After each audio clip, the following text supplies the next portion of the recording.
house. I know that I talked about this in like the last two videos, and I think one of my first videos I uploaded to my channel was talking about the house and buying this and the whole situation. So I wanted to sell my house before I even moved in. I was still in my apartment, and it was basically after the first escrow deposit and the timeline, went through, so I couldn't get the money back technically. I wanted to sell. So this entire almost 2 years, so it hasn't been exactly 2 years, it'll be 2 years in like July, I've wanted to sell. And I've kept holding off because I was still able to make it work. I don't really want to go back to renting. Like I like owning, and I thought, it could be a great asset. The money's in there, it's growing. South Florida is such a hot market. But to backtrack and give you some background here, I moved in like July, August time in 2022, and basically 2 weeks after I moved in, I was still working at this other job, and that was the job that the mortgage lender based like the pre-approval on, just based my loan off of, right? So it was 6 figures. And that's why I felt comfortable buying the house.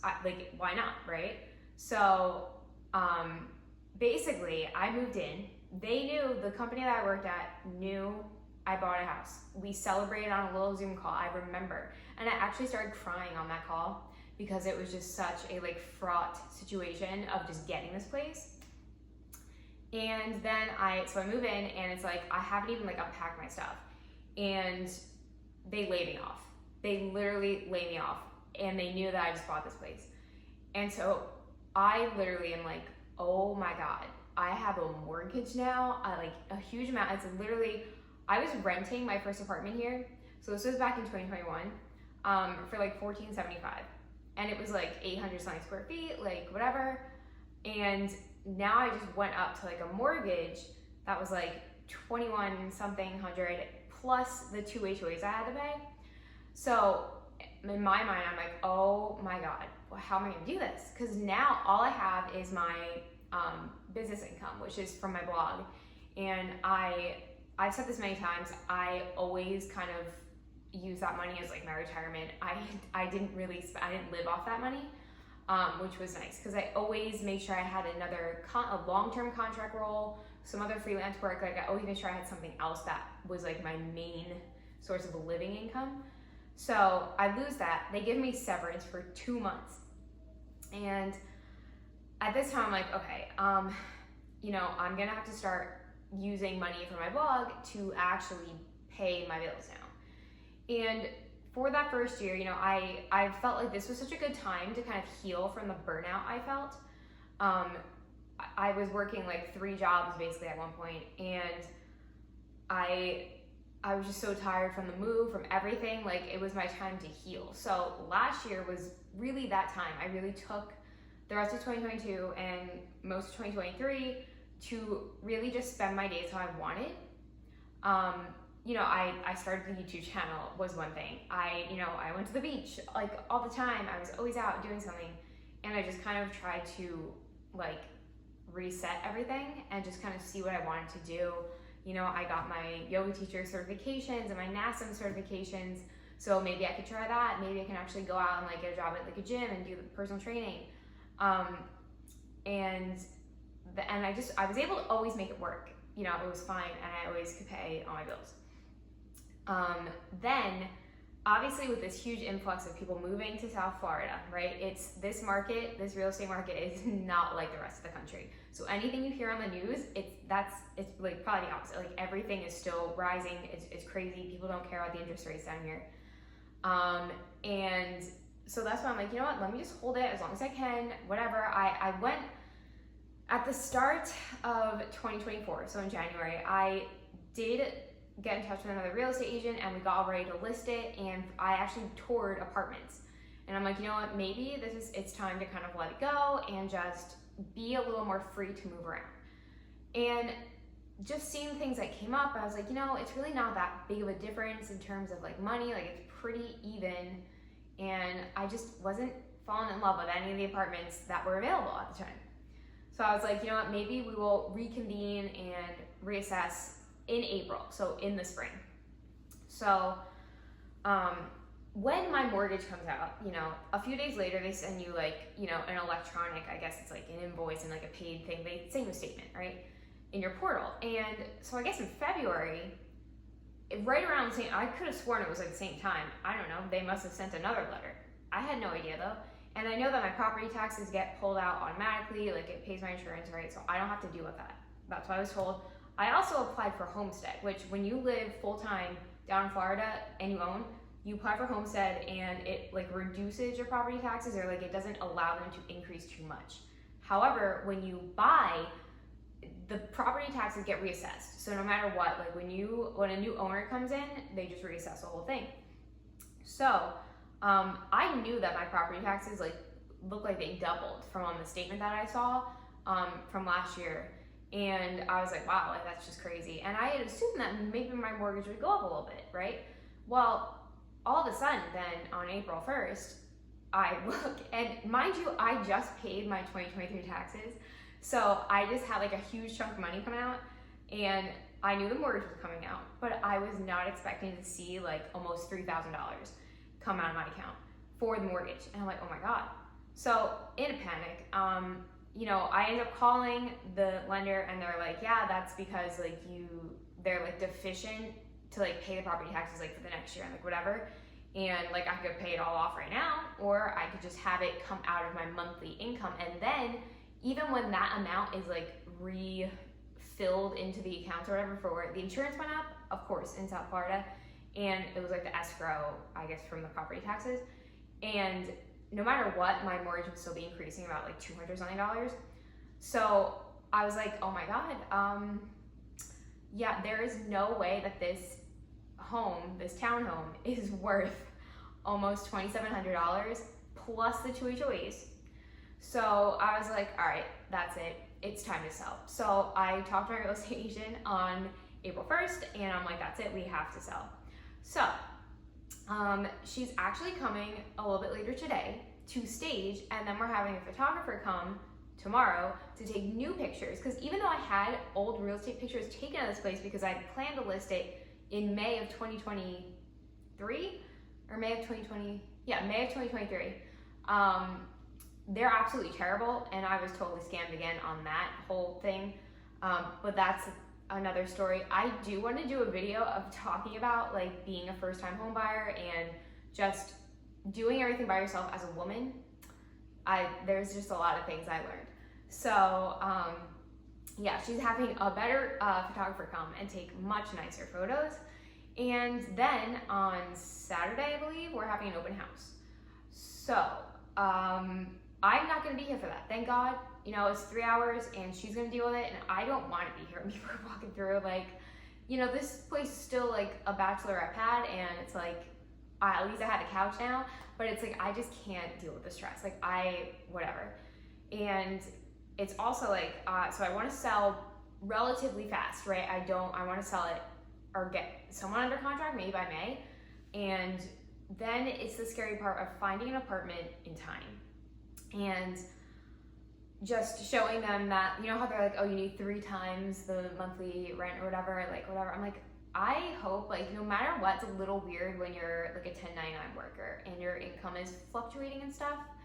So I'm just hoping, like, even if I have to like pay like a few months up front, the money from the house sale I could always put in, and I don't know, but I'm hoping maybe I can tour some things this weekend, and then see where it goes. But it's funny because, and I asked you guys on one of my last videos, I will link it up here, like, I don't know if I should sell, like, I'm thinking about it again, like being self-employed and all this stuff. And a lot of you guys are like, yeah, I should totally sell. I'm like, I know I should sell and I wanted to sell, and that's the thing. So it's not like I was going to do it. And I thought, maybe stay here for 2 years and then get out at this point, so I don't lose money, because now like the prices increased slightly, so we'll see. And now really is the time though, because I can't afford a mortgage that much. I don't want to, like that. I'm so used to living below my means, like way below. And so paying that high of a mortgage when you do not have I don't even have the income right now that would have allowed me to buy this place because of that layoff. And it's like, it's wild. So, yeah, that's where I am right now. And yeah, I don't know. Staging this place is kind of hard because I don't have like furniture to like hide things. Like I have little things, right? And like my studio room, like I still have like all my like decorative plates for shooting photography on, and like I'm just like, okay, I don't, whatever you're gonna do to make these photos look good. Like, and photos really do sell a place, and even my real estate agent said that. So we'll see how that goes. Maybe I'll get some footage of that later when she comes in. But yeah, like this week just did not turn out as how I thought it was going to be. But I also kind of want to talk about like loss, and I am just feeling, and I feel like this is kind of like the hardest part and why I kind of held on to it for so long. Like I feel like I've been living out of boxes for like the past like 6-7 years of my life now at this point. And it's like so during COVID, I was with my mom in her townhouse, and you know, I was still like living in boxes from when I moved in there. And I lost a lot of my like belongings, you know, when I left my childhood home. And now it's like I moved down here, and I didn't unpack in that first apartment when I moved down here the first year. Because I knew I wouldn't be staying there. I had to get out of that apartment because it was so horrible in terms of like the noise and that whole craziness. So like I didn't really bother unpacking much, and I was living among boxes. I had no furniture whatsoever. So it was like out of boxes, like just cardboard, you know, whatever. And I don't want to go back to that at all. So that's why I'm like trying to find an apartment that's like has enough storage and stuff, and I can like, because I don't, people are like, oh, but you don't have that much, but like I do. Like all my entire bookshelf that I have in this living room, all my cookbook collection, that literally took up like 6 huge heavy boxes. Like you don't realize how much you have until you have to move. And moving is so stressful, and I feel like I just can't, I'm not ready for it. I still feel like I'm so unhealed from the last scenario. And I'm also just like really sad about it. Like now that I've been living here for this long, I just like, yes, there's so many, I don't like this place at all. It is so hard to do the work I need. Like it's dark in here, and I'm sure the lighting sucks. So this video is probably gonna be way darker than I want. I can't do my food photography like I want. It's so dark. I want to shoot with natural light. I don't want to shoot with artificial light. And it's just, there's a lot of things that I don't want to do. I don't want to have to deal with all the homeowner maintenance, and I'm paying a huge amount for water and sewage, and like, which is weird because I don't even use a lot of water, but the facility, like it's crazy stuff where if you're renting, you technically don't pay for water and stuff. So it's like all that, and I'm still really sad about it. And it's like, I can't imagine it working out at this point. Like my mind is literally just going like 1 hour ahead at this point, because I can't think right now. And I'm just hoping it works out. At least now I have maybe some people that are going to kind of like help me and lead me through. I have a good real estate agent, and I know that she knows the market. Like I know she's experienced enough, like the other ones did not, like, and I hope selling is easier than buying. So I don't know, but I'm still like, wow, like in a few months I probably will not be in here. And I've made my little routines around my house. Like everything is kind of in its place. Like I finally started to unpack and started to like get comfortable, because I didn't know how long I was gonna stay here. And it's just like I had like, this is my house now. And so it's like just really sad. And it's like, I feel like it's my fault. Like, and even though it's not, like obviously the property taxes and all that it's just, everything is crazy down here in South Florida. Like of course I moved down here right when everyone else did, and it was like the wildest thing, right? Ever since, 4 years ago. And I'm just like, wow, like it sucks a lot. And I wish that I was able to find something where I like loved it when I bought you know, it was still that crazy market where it was like you were paying in cash, right? So I just kept getting outbid because I was still taking out a mortgage. And I just ended up running out of time, and this was the place that I got accepted into. And I wish my real estate agent had experience and could have, and was on my side and not in it just for the money at the end. She definitely was frustrated, and that's why she like only cared about closing the deal. And she didn't stick up for me at all. She was basically on the seller's side the entire time.